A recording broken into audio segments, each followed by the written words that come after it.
Hey, everybody, welcome back to the Podcast Daily. Happy Monday, and hope you've all recovered from a great weekend. Bill Landis and I are still processing what happened on Saturday morning for Ohio State in the Woody Hayes Athletic Center. It was spring practice number 5, and it was a scrimmage that we got to watch. We have plenty of coverage of that at ohiostate.rivals.com if you haven't already read that, and you also had some snap judgments on Saturday.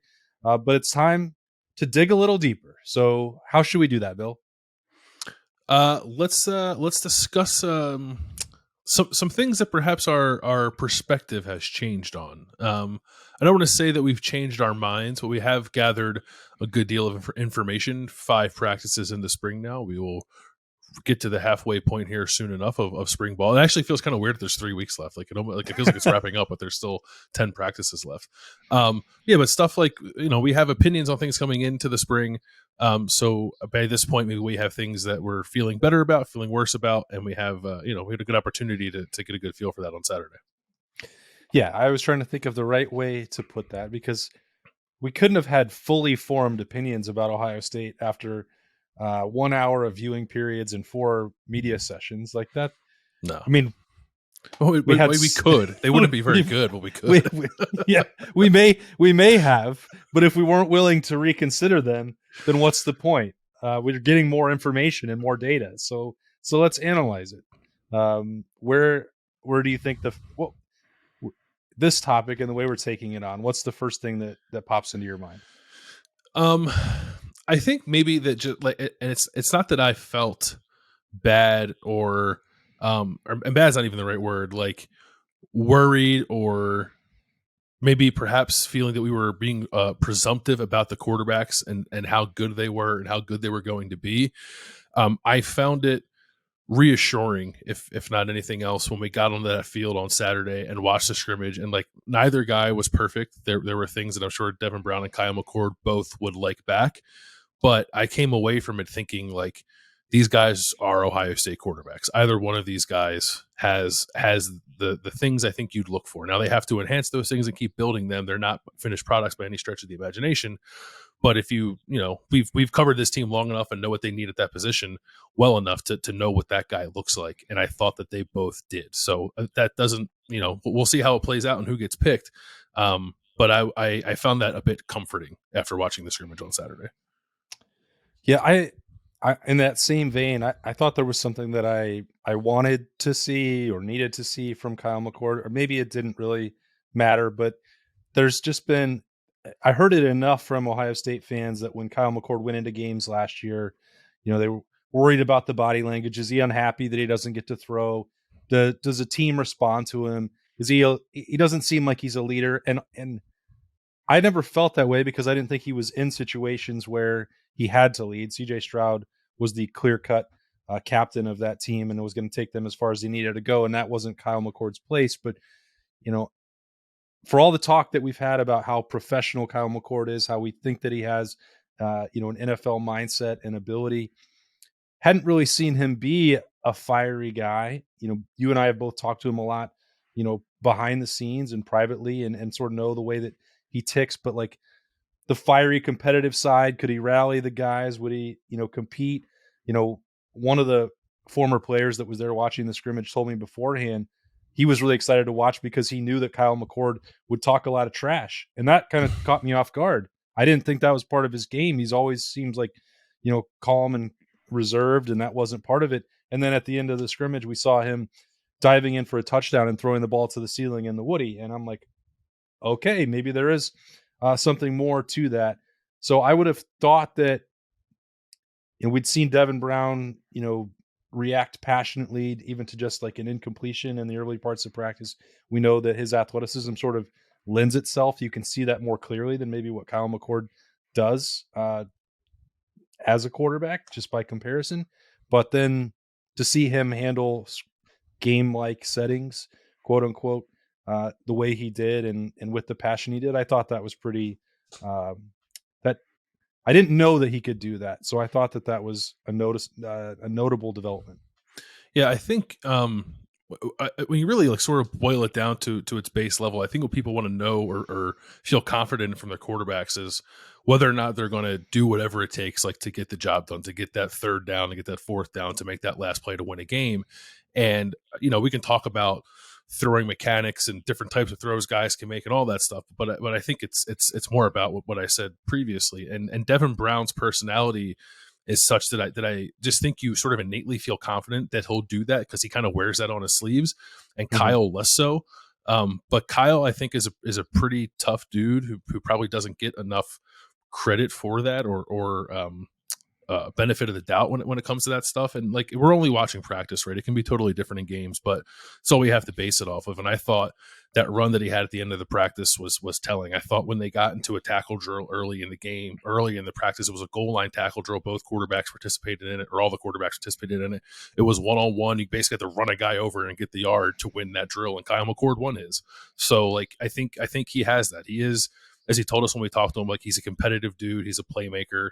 I think he'd rather just sort of like show it than talk about it, but I think he has it, and that was on display on Saturday, and I'm sure it will be throughout spring. And Devin Brown certainly has that as well. So that kind of gets to the heart of what I said when I kind of feel like both those guys have what it takes. Yeah, I think that's probably a fair way of going about it. The other guy who was on the end of a Kyle McCord touchdown has probably changed my mind the most in 5 practices. Now, again, that doesn't mean that it's done. Doesn't mean that he's going to have a starting role on this team. He probably will not. But Jaden Ballard is starting to turn a little bit of a corner in my mind. Um, didn't drop anything in the pro day workouts, which is one thing that was important. And then he caught a deep ball with a just nasty double move on Jordan Hancock, for a 50-yard touchdown from McCord on Saturday. So, again, that's a small sample size, and I still think I was talking about this with Berm, and I almost feel that he was trying to. There's been so many of the Devin Smith comparisons. They're natural and they're easy to make. I almost feel like his trajectory is more similar to Jamison Williams, Hmm. and I think that their personalities are more in line as well. Um, and there's a lot of things that go into that. I will I'll just put out that blanket statement. I think that they're very similar players. They're gone through similar development. The catching the football was a thing that Jameson Williams had to do early on that he wasn't doing. That's why he didn't play more until that time came.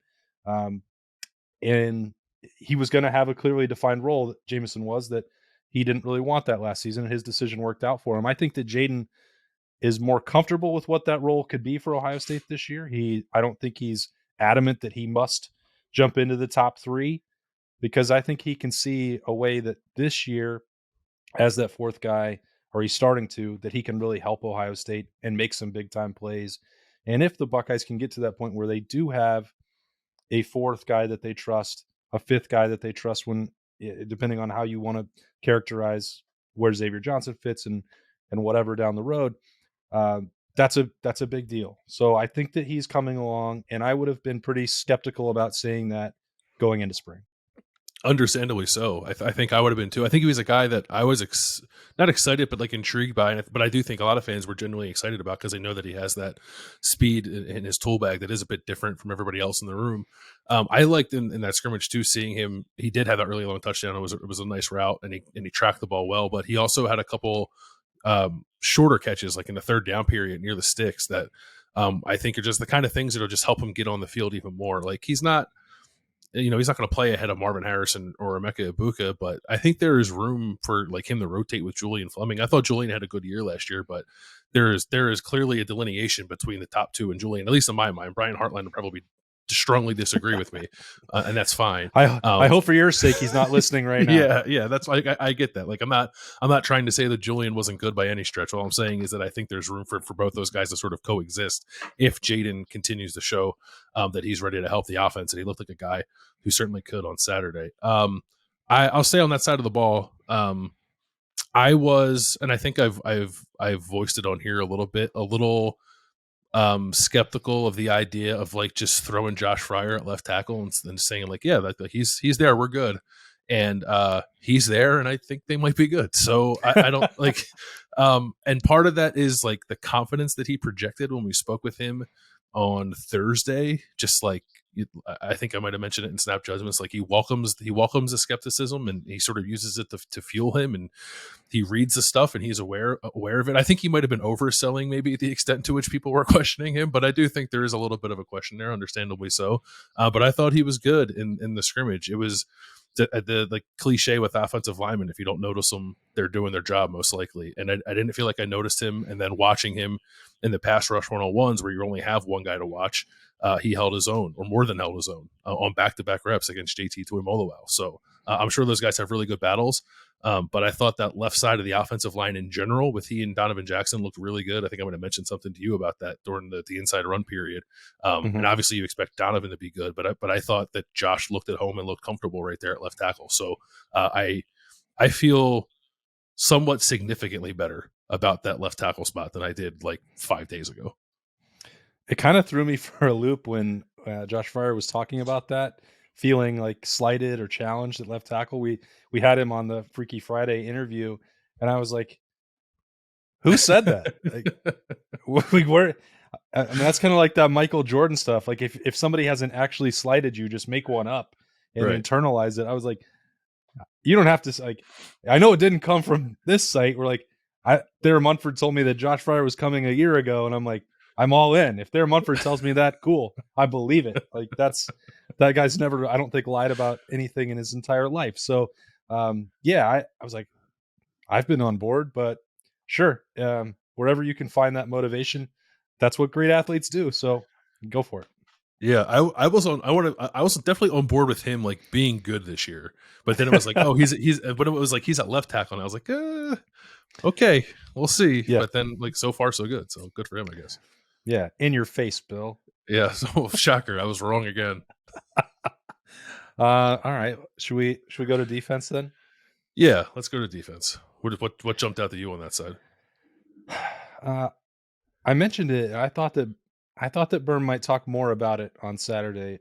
I really thought Cam Martinez had, if he didn't have the best day in the secondary, he had one that maybe stood out the most in my mind. And maybe it's a bias towards one play in particular where Ohio State put Marvin Harrison in the slot, and he wound up one-on-one against Cam Martinez in a 7-on-7 red zone drill, and Cam Martinez won it with a pass breakup. Now, the throw may not have been perfect. The clock may have been sped up because the quarterback had to get the ball out of their hands. There could be a lot of reasons that I may be putting too much stock in it, but I'm doing it anyway. I thought, because he showed up in other spots throughout that scrimmage, I thought that he played well. I think that he's starting to, he's filling out a little bit more physically. I think that the tackling will come with that as well. Sometimes it's easy to forget that he's still relatively new at playing this defensive side. That's not to make excuses for him. Ohio State's asking him to do it. If he's going to be on the field, he needs to match that. I think there's also something at play where he's being unfairly and harshly graded for one bad play, which it was against Michigan, that goes for a touchdown. I personally don't know how much to put on him specifically and how much is scheme or any of the other stuff, but I know that that's carried over where people are like, I don't know if Cam Martinez can play the nickel, and Jihad Carter's here. He must be coming to be a starter. I get all that. I'm not arguing against it, but I think to write Cam Martinez off from that battle would be a mistake. And I don't know, just because he was at the head of the line on Saturday, if that means that he's going to stay there permanently, because Jihad Carter has only been here for 5 practices. So he's got a lot more time to learn that system and get better. But I think that I would have been one of those same people that thought by the end of April, Jihad Carter would take that job and make it his own. And I'm not as sold on that idea, because Cam Martinez seems to be playing really well right now. Yeah, it's funny because like last year when they brought in Tanner McAllister, it was like, oh, they have Tanner McAllister and he knows Jim Knowles' defense, but by the middle of the year, like Cameron Martinez is going to be pushing for that job, but it really never kind of took hold, and I think that's okay. I think we forget that Cam is not very deep into his journey as a defensive back, and it takes sometimes 3, 4, 5 years for a guy to really get his footing, and maybe that's happening for Cam right now. I probably am guilty of rating him off like the second they got Jihad Carter, Mhm. because I just thought that was a telegraph move where they thought they needed a starting nickel to replace Tanner, and they went out and got Jihad, and it could very well work out that the Jihad does end up being the starting nickel. But if the result of going to get him was that a fire was lit under Cameron Martinez, and now all of a sudden they have a real competition there that they weren't ready for. Maybe that like complicates the plan that you had for Jihad Carter, but I think it's better for Ohio State that if they have two guys there who are capable of playing that position, because last year for long stretches it felt like they didn't believe that they had two that could play. Mhm.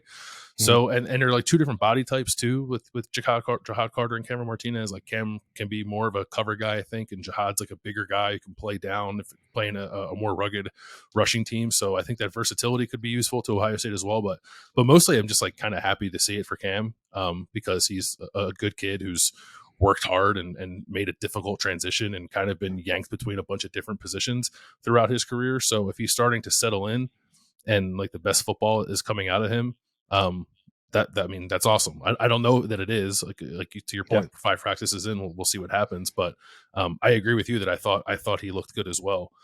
Just like comfortable and not seemingly like overwhelmed by the fact that he has to get better, and also they brought in a guy to compete with him. He just seems to kind of have his head down and going about his business, and that's really all that he can do. Yeah. No, I mean that's more depth is always better. Like if they Yeah, have to make hard decisions, so be it. Like that's I the way that they talked all last offseason and the way that it seemed like they thought they could play. If you go back to week 1 in Notre Dame and Josh Proctor misses a tackle, like, well, okay, you're out and you're going to Lathan Ransom. I thought that may continue the whole year. Like, oh, they feel like they have 4 or 5, 6 safeties and they will use them if they see fit. And by the end of the year, that wasn't the case at all because you saw other guys in the secondary really struggling, and they're like, "Oh, too bad. You're going to have to stay out there. We're not doing anything. We're not making any mm. changes. Nobody else can do this." And I I can't really understand why that was because some other people that were available, um, Ronnie Hickman, I'm thinking about in particular in the last couple of weeks of the season, like you couldn't even try Josh Proctor or something else. Like, that's fine. They made their decision. But if now they're in a spot where it's like they're much closer and that going out through the entire spring training camp off season, maybe you'll see some of that depth transpire and it could be a good thing. Yeah. I think my overwhelming thought on the safeties was they have 6 who can play. And I hope that they tap into that more than they did last year. It's just like beneficial for everybody, like health wise, experience wise, when you're trying to build guys to start the following year, which they're going to need to kind of refill that again. So we'll see. I'll believe Jim Knowles saying that he wants to rotate more when I see it, but like I'm behind the idea for sure. I think it could be much better for the defense in the long run if they do. I'm trying to think of I left like this is like not meant to be a dig on anybody. It was just like it was more about what the older guys or the older guy I guess did at linebacker. Like Steel Chambers had a really good scrimmage, and if Tommy Eichenberg was out there, I know he would have had the same. Like I just know he would have performed.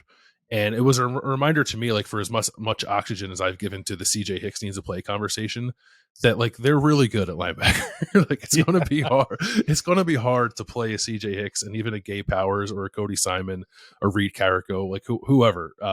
When you're as good as those guys are, like I understand the impulse to want to play them all the time. Now I think there's a balance there that they can better strike with getting those reserves some more snaps. Like they can't go through a season where CJ Hicks and Gay Powers don't play any linebacker snaps to speak of. Right. Do I think they need to start and play 50-50 with Tommy and Steele? Probably not, because Tommy and Steele are really good. And it was just like you get so enamored with these young guys and the 5 stars and whoever. And like I like CJ as like a person, and I think he's going to have a really good college career. And it's just like it's okay if a player doesn't earn a starting job until their 3rd year. There's a if it's a first year special teams, 2nd year like reserve contributor, 3rd year starter, I think that is a perfectly fine career arc for a player, regardless of their credentials coming out of high school. And if that is what the case ends up being for a CJ Hicks or a Gabe Powers, who especially Gabe, I thought had a really good scrimmage or really good like passing periods and coverage, to be more specific, then that's fine. I think those guys are okay. I think some people were asking about like what was going on with the young linebackers in the scrimmage. Like they were there, they were doing stuff, they're getting to most of their reps, but like when Tommy might be the best middle linebacker in the country. So like when he comes back, he's going to play a lot, and Steele seems to be getting better. So maybe it was just me who needed that reminder, but I was happy to get it when I was watching the defense on Saturday. Yeah, I know. I've had this conversation with players before, and younger players in particular. Like, how would you feel if you became a junior or senior and you were one of the best players in the country? You were a starter at Ohio State. You're expected to win all these awards, and you want to help a team win a national championship. And they're forcing you to split time with somebody just because they're a 5-star, or people are really excited, or they want to build for the future. Like, you wouldn't like that. Like, you're in that position now. Like, if you're patient, eventually all those reps will belong to you. Now, that argument doesn't always win out. There are people that want to go get theirs. I understand that they want to play right away. I understand that. But sometimes that patience winds it. You get rewarded for that, and then you get to do all that playing time. If Jim Knowles and James Laurinaitis decide that that's the way that they need to continue to operate, the way they did a year ago, with 99.9% of the snaps that count going towards Tommy Eichenberg and Steel Chambers, that's fine. They do need to find more ways to develop CJ Hicks or Reed Carrico or Gabe Powers. Those guys have the tools to play for Ohio State, but it doesn't necessarily need to be like what we've talked about at quarterback. Like, wouldn't it be great to get them in the second quarter and like have real bullets flying? Like, it doesn't have to be that way. Like, you can get ready, because Ohio State's practices and their scrimmages, as we saw on Saturday, they're really competitive. I think I've said that a bunch of times about the quarterbacks and the way that Ryan Day gets them ready. Why don't they have to throw in garbage time?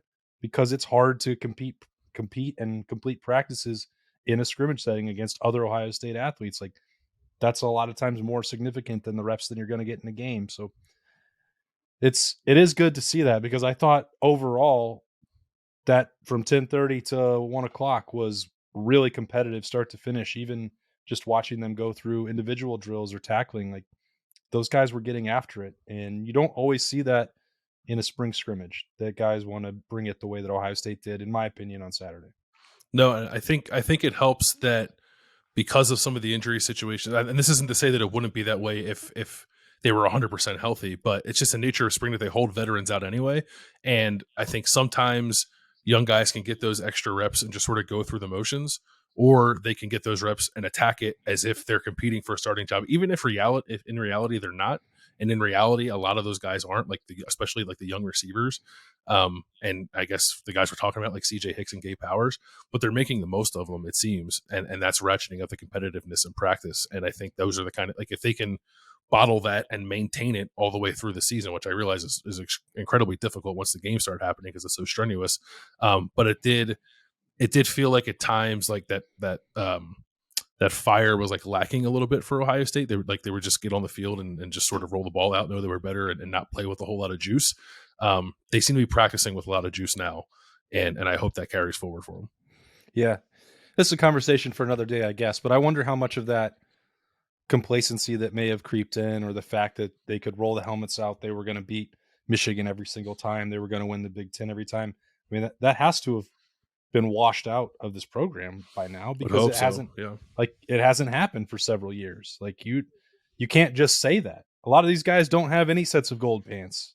They haven't even played in Indianapolis. Like, that doesn't exist for this team. There needs to be, and there must be, some level of hunger that they haven't had for the last couple of years. And I know that they were still close to winning a national championship last year, but they didn't accomplish any of their goals. And most of these guys haven't. And then they saw CJ Stroud leave without ever having done it, and how much that bothered him and will always bother him. Like, that has to be real at some point. And if not, you're probably in the wrong program. That makes me now, I want to go through the roster and count how many guys have beaten Michigan and have won a Big Ten and have played on the turf in Indianapolis. And like, what being on the roster is one thing, but like them being a contributor to those efforts is another thing. And I would imagine contributors, it's got to be less than a handful, right? Just off the top of my head. But even the roster as a whole, like, that's got to be a small number. So yeah, I think if they're not motivated by that, then I don't know what they'd be motivated by. But that does. Maybe that is what is sort of what is propelling some of the competitiveness we've seen so far, and definitely saw on Saturday. I hope that's the case, because you're right. If it's not, then boy, that's an issue. It's a first. I've given Bill Landis a story idea, and You can look for that at ohiostate.rivals.com at some point. I don't know. I can't wait to find out what research he comes up with so that I don't have to do it. That's a double win for me. I get to read his work and I don't have to do it. That's a big podcast daily on a Monday for me. I love there's nothing I like more, and sometimes it's gotten me in trouble, just like research and stuff. So I'll sit down and I like research stuff for a story, and then all of a sudden I have a Google Doc that's 12 pages long, full of research for a story that's going to be like 1,100 words, and I'm like, I have too much. I've wasted all these hours. I have too much information. What am I going to do? And that will undoubtedly happen now that I go on this journey to figure out what you just laid out. Well, my hypothesis is that you won't have 12 pages of information on that. I'll figure it out. Trust me. I'll find a way. I guess we'll see. Well, I hope you enjoyed this look at another look back at Ohio State scrimmage on Saturday and ahead at whatever week this is, week 3. Yeah, week 3. Practice number 6 will be on Tuesday. Buckeyes are going Tuesday, Thursday, and then another scrimmage setting on Saturday with Student Appreciation Day. So Bill Berm and I will be in the Woody all week getting ready for that and providing more snap judgments, more podcast daily, and everything else that we can possibly provide as Ohio State rolls along through spring practice and gets to about the midway point. Thanks for joining us on the daily for Monday. Hope you had a great weekend and a great week ahead. That's Bill. I'm Austin. We'll talk to you later.